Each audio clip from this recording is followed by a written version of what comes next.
When we study pictures of the floating world, we need to think about four things working together.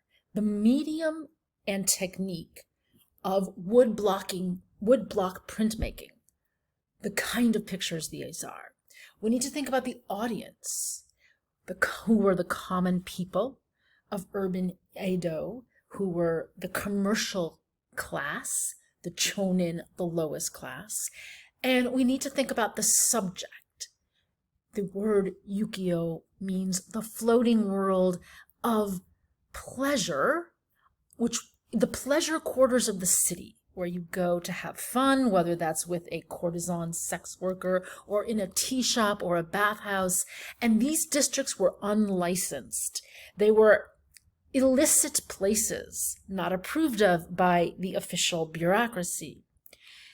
And you also need to think about the values that are expressed in these pictures that celebrate that pursuit of pleasure in a world of impermanence. So there's an interesting tension between pleasure, delight, entertainment, and a Buddhist awareness of the fleeting nature of all those pleasures, the poignancy underneath the entertainment. First, printmaking.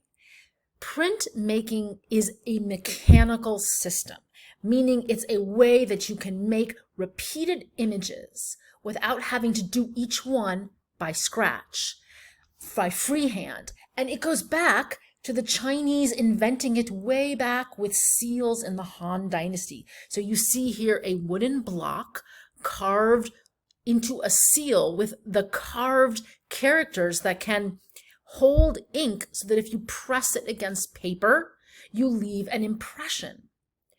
This is a step on the way to making printmaking in the sense of printed books, the prints of the ukiyo-e art form, as well as a step on the way to photography, really, because it's the idea of a trace or rubbings that can be used over and over. So by the 9th century, China and Korea had expanded woodblock printing so that they start to have large print runs where they're replicating multiple copies of Buddhist sutras, as in this one made in Korea in the 700s to 800s. It's a wood block print on paper. And paper is a relatively inexpensive material, so it lends itself to making many copies. So we have an artist designer who draws the image. That person receives credit today as the artist. So today we say Harunobu is the artist. But Harunobu didn't actually do the work of making the wood block. Instead, that was an anonymous craftsperson. That person had the drawing that Harunobu made, used it, laid it down, traced it to then carve into the wood along the lines to create the image in the wood that could then be inked so that you could press paper to make traces of those inked lines, making multiple copies. And all of that was actually paid for by a publisher who was hiring Harunobu and hiring the craftspeople in order to mass produce lots of images that could be sold as a commercial endeavor. In fact, these famous prints that are so beloved were begun with calendars, with cheap calendars produced, and those were in fact illegal because the government bureaucracy had a monopoly on calendar production. So commercial city people are making illegal calendars that are quite delightful to the eye and selling them as a transient pleasure. These are cheap, commonplace throwaway images, like a magazine or a newspaper. People even use them to wrap dishes. So when you explore these brilliant prints that were actually made as cheap images, think about that connection to calendars, because many of them were made as part of a series. Take, for instance, Hokusai's famous icon, the Great Wave. It actually belongs to a series that he produced called 32 Views of Mount Fuji. And the visual game of that series is that he shows different parts of Japan at different times of day, under different conditions, and always there is Mount Fuji, that great icon. And you see it off in the distance with the fishing boats, but you also see it as the thunderclap lightning of a storm is at its base, and you see the clouds.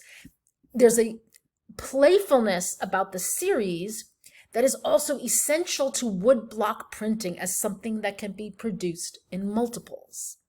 That brings us to the issue of subjects.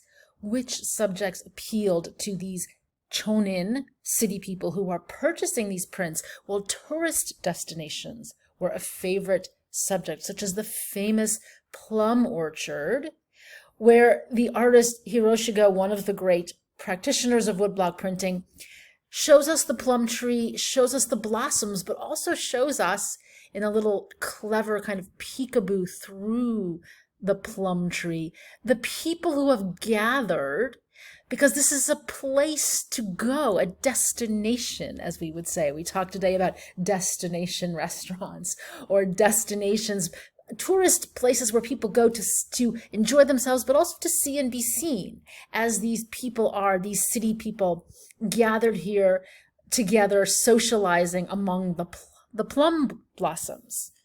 So one great theme were the geishas, the entertainment ladies, we could say, using modern terms, or escorts of Japan's Edo period.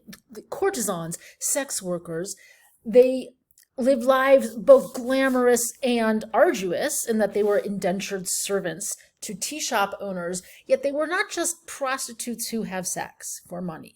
They actually were selling an entire experience, a fantasy world, and they were connoisseurs of conversation and artists and art themselves in terms of their fashionable garments and their curiosity about the world. So this is a wonderful print in which we have a geisha and her apprentice, her young apprentice, who will grow up to be a geisha. And they're looking out to the harbor with the long telescope, which is an item imported by the Dutch traders at this time. This item that is about looking, right? About the pleasures of seeing, which is very much what city culture is about. Seeing and being seeing. That's still true today in the cities. We enjoy people watching, and the kind of dressing yourself up and presenting yourself is part of that. There's also a joke going on here about the sex trade, where the phallic shape of the telescope is actually penetrating the window frame, and we have ships coming and going, right? The coming and going. Very funny, haha. But that tells us that these are not high art, in that they're definitely willing to entertain a low joke. There's a low body humor that's a part of a lot of these prints. For example, here's a really interesting example of Kiyonobu, another one of the great printmakers, not one of the famous 3 H's that we'll talk about, Hokusai, Harunobu, and Hiroshiga, but equally inventive. And you see the courtesan here with her client, and she's painting a screen. And here her servant apprentice is mixing ink, and they're all very curious. So it shows us that this isn't just about a sex act, but about pleasure and intimacy, friendship even, with art pulling all that together as the glue. One of the brilliant things about these prints, the Ukiyo printmaking tradition, is how it actually can be utterly frivolous and lewd and about fashion and pretty things, and it can be deeply poignant, and it can stir profound emotions.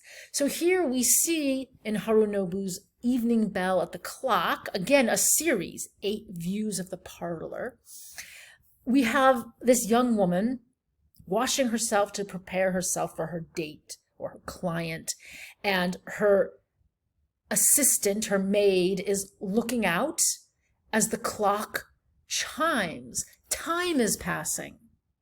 Time passes in the floating world as we dress ourselves up and get ready for a night of pleasure and eroticism.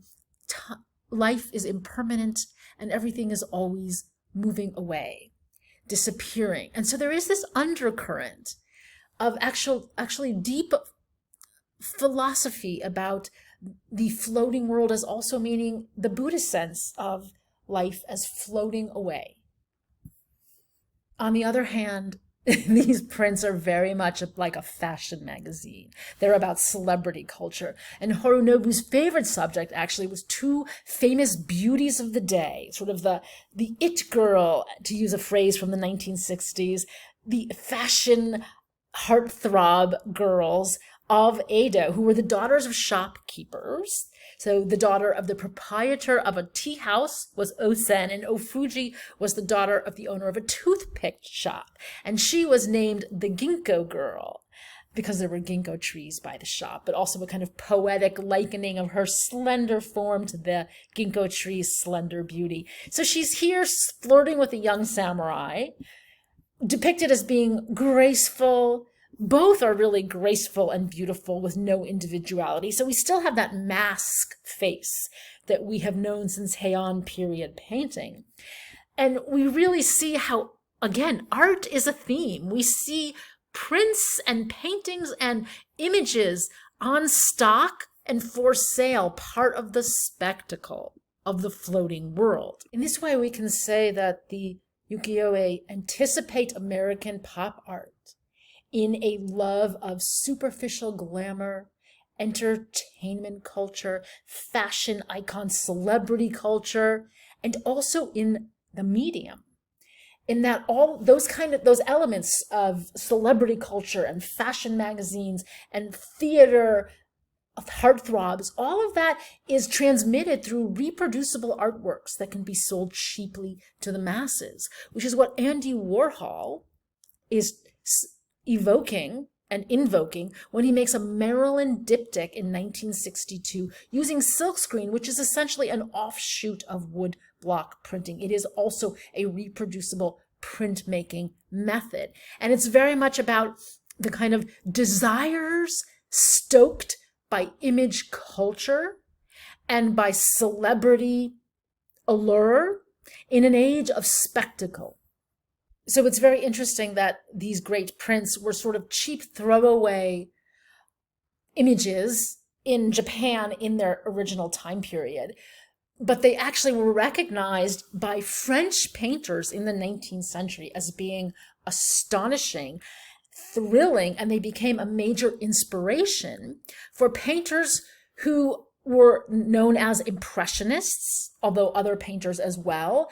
And in fact, there was a kind of a massive love affair with all things Japanese, so much so that in France, the term Japonisme was used to talk about the fad for having Japanese screens in your home, for wearing kimonos, for being very interested in Japanese tea sets. So the great French painter Edgar Degas is making a pastel here, so not a print. It says handmade, a unique object, not reproduced, but he owned a copy of Kiyonaga's interior of a bathhouse, and he's deliberately responding to it.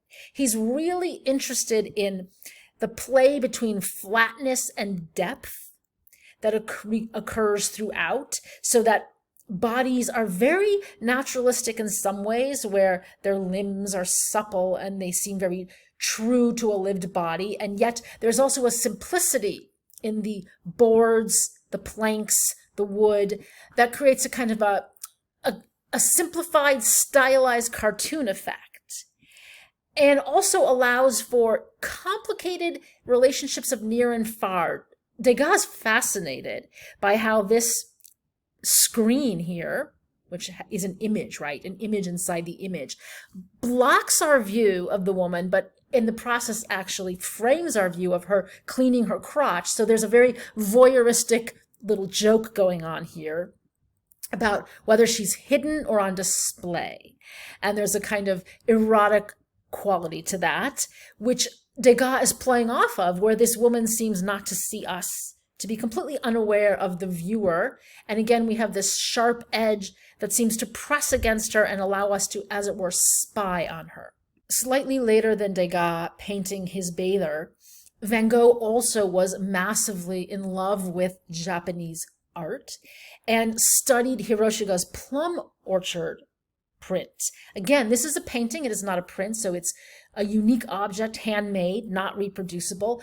But Van Gogh is completely fascinated by the compositional inventiveness that he saw in Japanese art, where this fragment of a tree branch presses close to us and allows us to see the tiny details of the blossoms, even as the kind of broad, deep view of the orchard itself, with all of its blossoms, moves back. So we have a near and a far in a kind of dialectical tension. Van Gogh was so interested in Japanese culture that he actually made a kind of a frame where he sort of did invented Japanese characters, because he really wanted to understand how artists like Hiroshiga were thinking about art and why they were using text, little panels of text within their images. The one last thought I want to return to, looking here at Hokusai and comparing his great way from his series 36 Views of Mount Fuji to another series that's closely related, Waters in Their Thousand Aspects. I'm showing these because it's so important how he's exploiting printmaking as an opportunity to do multiple views of the same subject or theme, to work in a series, and in that series imply complexity, changeability over time. He became very important not only for his responses to the urban pleasure districts, but for actually using landscape to comment on the human place in nature. Right? So in these series like 36 Views of Mount Fuji, we have no one single view, but a dynamic study of changing views. And we have a very modern sensibility in that there is no one perfect objective view, that reality is made up of infinite aspects, and that is very modern, but it is also very Buddhist.